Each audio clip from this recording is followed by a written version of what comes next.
All my life I've been appalled by the human suffering and misery that prevails on our beautiful planet. Suffering that seems to continue as if there were no solutions to the plight of humanity.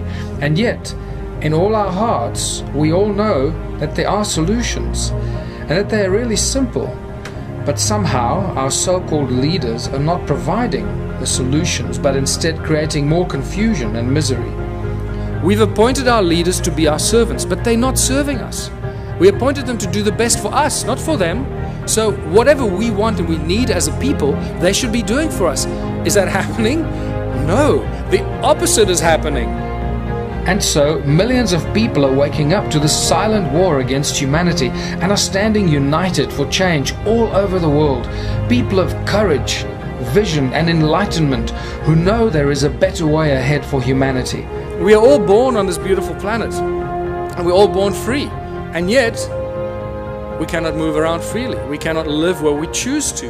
We have to follow rules and laws that we didn't agree to when we were born.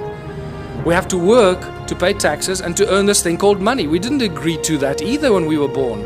We didn't agree to be given a number and be treated like a corporation. We are living, breathing human beings. We're not numbers of infinite soul and flesh and blood. And yet that's not how we're being treated. The restrictions on humanity are endless, and they're getting worse by the day. It became very clear to me that humanity has become a deeply divided species, divided on every possible level we can imagine. Divided by country, by flag, by religion, education, where we live, what job we have, what car we drive, what clothes we wear, the brands we buy. The division is endless and far more severe than most of us could possibly realize. It becomes obvious to me that this human division is in direct conflict with the laws of nature and the resonance of unity consciousness that seems to be the foundation for all of creation. Our division is also the main reason why so many of us live in perpetual fear. We fear everything: fear of death, fear of our neighbors, fear of the unknown, fear of cancer, fear of disease, fear of authority, and fear of losing our jobs. We seem to fear everything in our lives that should be joyful. All of our natural resources are being mined and traded by multinational corporations that have more rights than human beings. We have simply become the slaves for the corporations. Our country and our planet is being raped and destroyed in the name of money, greed, and political control. These bankers are the masterminds behind the global economic system that rules the world without ever being questioned or challenged. A system that is designed to control and destroy everything that opposes it to ensure its own survival. But now that we know this, we can do the right thing and inform everyone about this injustice and do something about it. First of all, the banks make money out of thin air. When I say this, when you go to a bank and you apply for a loan, they don't have vaults of money that they take physical cash and give you a loan. They sit on a computer and they punch in a bunch of numbers on a computer and miraculously, magically just create money out of thin air. It's not backed by anything. It seems to us that at this stage there are about between 30 and 33 laws, acts and bills that are broken on a daily basis by the banks, including the Reserve Bank, and this is all under the watchful eye of the Minister of Finance. So the Minister is aware of what's going on and he's done nothing to prevent this from happening. It's pure exploitation of every South African citizen. Money is not part of natural evolution. This is a complete misunderstanding of human history. Anyone that teaches you that has not done their homework. Money was maliciously introduced in ancient times as a tool of enslavement, the absolute tool of enslavement, and we are feeling the worst brunt of it right now. We are the guys, we are the civilization, we are the people in the history of this planet right now that can make a change. It's up to us what we do with this information and how we move from here forward. But those who try to control us will constantly tell us that it is very complicated and that only money can solve our problems. We all know that this is a lie, because money does nothing. People do.